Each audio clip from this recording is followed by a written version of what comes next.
እንዴት አድራችኋል ተመልካቾች? የአዲስ ቀን የጧት ገበያ ተጀምሯል። ለመረጃዎቻችን አጋር የሆነንን ኦሮሚያ ባንክን እናመሰግናለን። መቅደስ እንዳለ ነኝ። ኢንዱስትሪዎች ከሚገጥሟቸው ችግሮች መካከል የጥሬ ዕቃ ዋነኛው ነው። መስታወትና ጠርሙስን ጨምሮ ለሌሎች ምርቶች ስራ የሚያገለግል ጥሬ ዕቃ የሚያመርተው የአቢጃ ታሻላ የሶዳ አሽ ፋብሪካ ይህን ችግር ለማቃለል እየሰራ ይገኛል። ፋብሪካው የሚያመርታቸውን ጥሬ ዕቃዎች ለውጭ ሀገራት ገበያ ጭምር ለማቅረብ ማቀዱንም ገልጿል። ብሩክታይት አስራት የጥሬ ዕቃ እጥረት ኢንዱስትሪዎች በሙሉ አቅማቸው እንዳይሰሩ እንቅፋት ከሚሆኑ ችግሮች መካከል ይነሳል። ይህንን ችግር ለመቅረፍና በተለይ ለመስታወት፣ ጠርሙስ፣ ሳሙናና ሌሎች ምርቶች የሚሆን ጥሬ ዕቃ ለማምረት የተቋቋመው የሶዳ አሽ ፋብሪካ ውጤታማ እየሆነ ነው። አቢጃ ታሻላ ሶዳ አሽ አክሲዮን ማህበር ወይም ድርጅት ዋና ጥሬ ዕቃው ለማምረቻው ጥሬ ዕቃ ወይም ግብአት የምጠቀመው ይህን የአቢጃታ ሐይቅ ነው።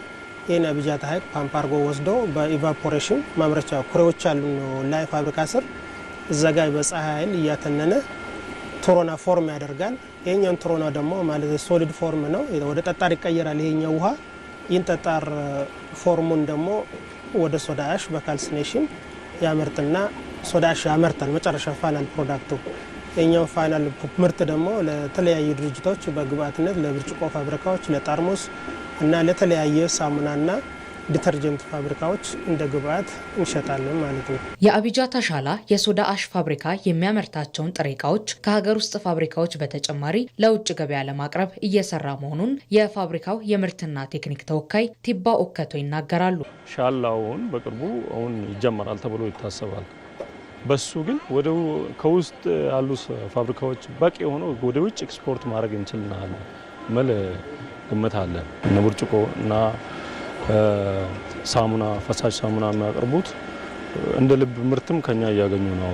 የአቢጃ ታሻላ የሶዳ አሽ ፋብሪካ ከ300 በላይ ለሆኑ ዜጎች የስራ ዕድል ፈጥሯል። ከሰራተኞቹ መካከል ያነጋገርነው ገመቹ አቡሌ በተቋሙ ባገኘው ዕድል ተጠቃሚ ስለመሆኑ ይናገራል።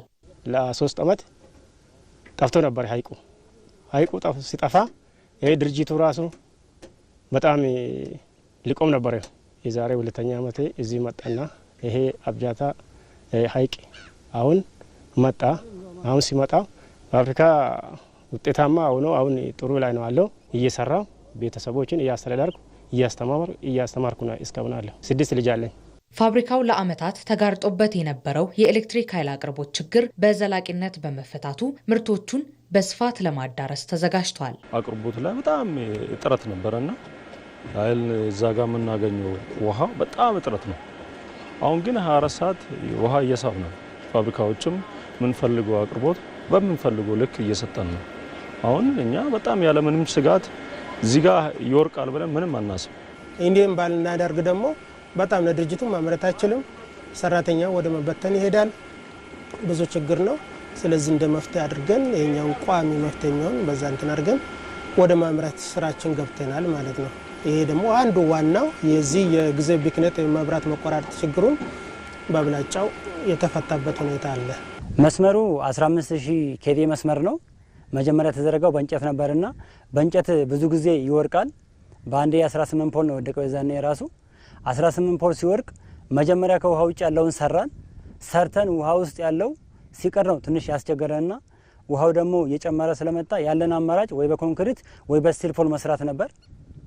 ኮንክሪት ለጊዜው ለሸክሙም ስለሚከብድ ለመስራትም ቀለል ስለማይል ያለን አማራጭ በስቲል ፖሉ ለክብደት ለሰራተኛ ለማቆም በዱሬቢሊቲውም ሲታይ ስለሚቀል ነው በዚህ የሰራ ነው ማለት ነው።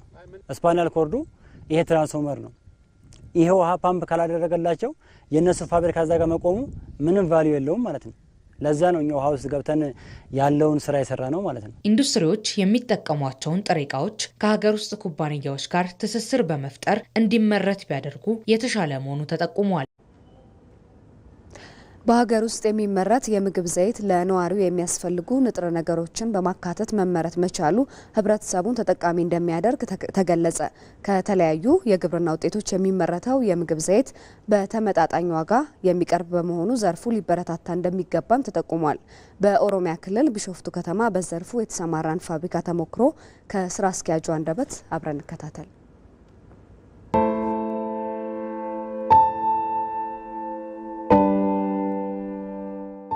ስሜ አቤኔዘር ኤልያስ ይባላል። በሊዮስ የምግብ ዘይት ውስጥ በምክትል ስራ አስኪያጅነት ነው የምሰራው። ሊዮስ የምግብ ዘይት ለህብረተሰቡ ለማቅረብ የተቋቋመ ድርጅት ነው። የዘይት ምርቶቻችን ደግሞ ከአኩሪ አተር፣ ከኑግ፣ ከሱፍ እና ከጎመን ዘር የባህሪያቸውን የሚመጥን አይነት ቅንብር በማድረግ በስፔሻል መንገድ የሚሰራ ዘይት እናመርታለን። ህብረተሰቡም ይህንን በደስተኛ በመሆን በስፋት እየተጠቀመ ይገኛል። ካፓሲቲው እንግዲህ ፋብሪካው ሲቋቋም የተቋቋመበት ካፓሲቲ በቀን 20,000 እስከ 25,000 ሊትር ለማምረት ነው። ግን አሁን ባለው እጥረት ምክንያት እያመረትን ያለነው ኦልሞስት ከ50% በታች ነው። ግን እንደሚታወቀው ያው የዘይት ስራ ትንሽ አድካሚ ነው። ብዙ እህል ተጠቅመ ነው ትንሽ ዘይት የምታመርተው እና የስራውም ሂደት ፕሮሰሱ ብዙ ስለሆነ ትንሽ ትዕግስት ይፈልጋል፣ ካፒታልም ይፈልጋል እና በዛ ምክንያት እጥረቶች አሉብን። እንግዲህ እሱን ለመቅረፍ ከመንግስት አጋላዞች ጋር እየተነጋገርን ነው። ያው ዋናው ነገር ግብአት ነው፣ ጥሬ ዕቃ ነው። ለጊዜው እያመረትን ያለ ነው ባለ 5 ነው አሁን እዚህ ጋር እንደምታዩት እና ይሄ ዘይት ብቻ አይደለም፣ አብሮ ተቀነባብሮም የገባ ፎርቲፊኬሽን የሚባል ነገር አለ። ፎርቲፊኬሽን ማለት ዘይቱ ከመደበኛ ነገር በተጨማሪ ፎርቲፋይ ወይ ደግሞ ማበልጸግ የሚባል ሂደት ላይ ይገባል። ማበልጸግ ማለት ቪታሚን ዲ እና አሁን ለምሳሌ አሁን እየሰራንበት ያለ ነው ቪታሚን ኤ እና ቪታሚን ዲ3 የሚባል ነው። እነሱን ምንድነው የምናደርጋቸው በዚህ ዲፊሸንሲ በአገር አቀፍ በተደረገው ጥናት በዚህ ዲፊሸንሲ ያለባቸው ህብረተሰቦች ሰፊ ስለሆኑ የዘይት ደግሞ ተደራሽነት ሰፊ መሆኑ በጥናት ስለታየ ዘይት ላይ ይሄን ነገር አፕላይ ብናደርግ ኢፌክቱ ጥሩ ነው። ህብረተሰቡ ጋር ተደራሽነቱ ሰፊ ስለሆነ እሱ ላይ ተግባራዊ ይደረግ በሚል ኦልሞስት ከዛሬ 1 ዓመት ጀምሮ የፎርቲፊኬሽን ስራ እና ምግብ ዘይቱን የማበልጸግ ስራ እየሰራን ያለ ነው። ይሄ ደግሞ ለህብረተሰባችን ተጨማሪ ቤኔፊት ነው ማለት ነው። ከዋጋም በተጨማሪ የሚመገበው ምግብ ጤነኛ ነው፣ እንደገና ደግሞ የበለጸገ ነው ማለት ነው። ከማሳ የመጣ ነገር ተጨምቆ እዚህ ፕሮሰስ ተደርጎ የሚሄድ ነገር ስለሆነ ይሄ ደግሞ ለህብረተሰቡ ትልቅ ግብዓት እንደሆነ እናስባለን። ወደፊት ደግሞ ከአካባቢያችንም ከሀገርም አልፈን ወደ ውጭ ሀገር ኤክስፖርት ለማድረግ እቅድ አለ።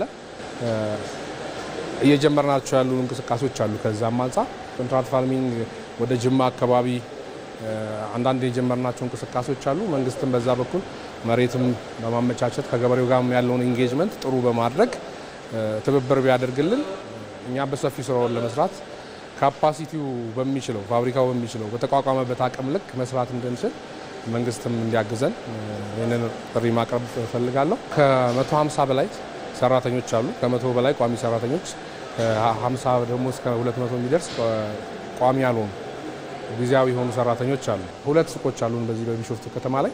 በአዲስ አበባም እንደዛ 2 ሱቆች አሉ። እነሱ ጋር በተቻለ አቅም ለህብረተሰቡ በስፋት መድረስ የሚችልበትን እድል ለማመቻቸት እየሞከርን ያለ ነው። ወደፊት ደግሞ አድማሳችንን አስፍተን ከኛ ከቅርብ ራቅ ያሉ ቦታዎች ወደ ሰሜንም ወደ ደቡብም ለመላክ እቅድ አለ። ከዛም አልፎ ደግሞ ወደ ውጭ ለመላክ እቅድ አለ።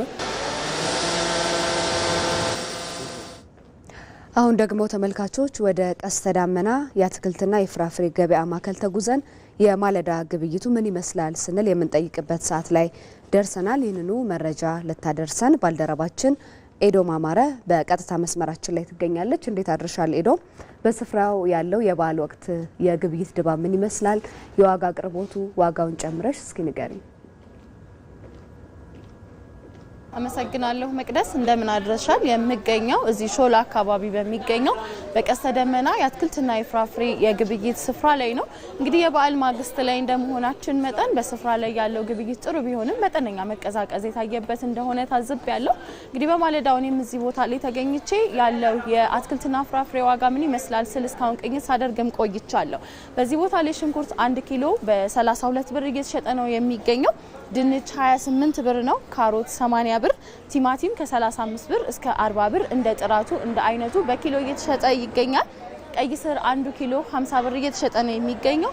ቃሪያ እንደዚሁ እንደ አይነቱ እንደ ጥራቱ ከ170 ብር ጀምሮ እስከ 200 ብር ድረስ እየተሸጠ ይገኛል። ሎሚ 1 ኪሎ 300 ብር፣ ጥቅል ጎመን እንደዚሁ 1 ኪሎ 35 ብር ነው። ነጭ ሽንኩርትም እንደዚሁ 1 ኪሎ 200 ብር እየተሸጠ ነው የሚገኘው። ፎሶሊያም በኪሎ 100 ብር እየተሸጠ ነው የሚገኘው። ምንም አይነት የአቅርቦት ችግርን አልተመለከትኩም። በቂ የሚባል አቅርቦት በስፍራው ላይ አለ።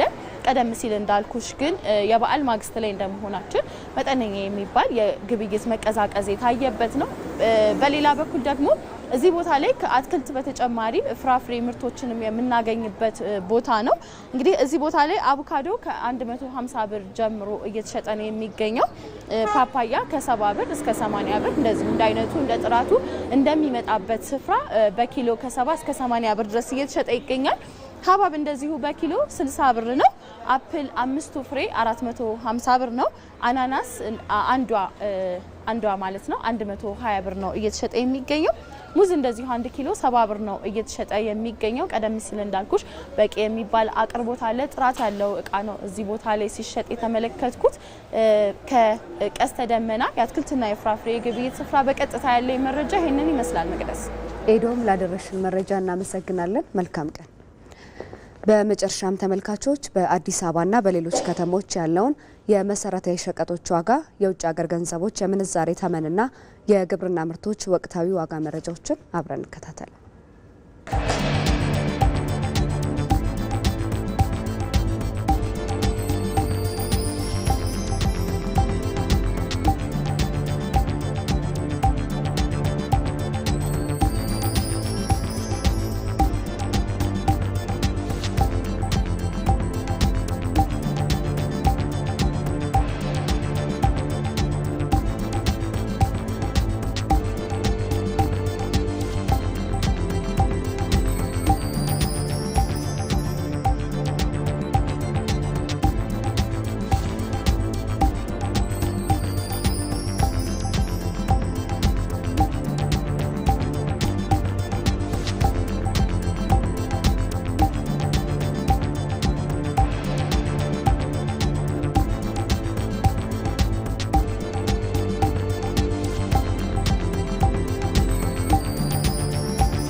ተመልካቾች የአዲስ ቀን የጧት ገበያ አብቅቷል። መቅደስ እንዳለ መረጃዎቹን ነገርኳችሁ። መልካም ቀን።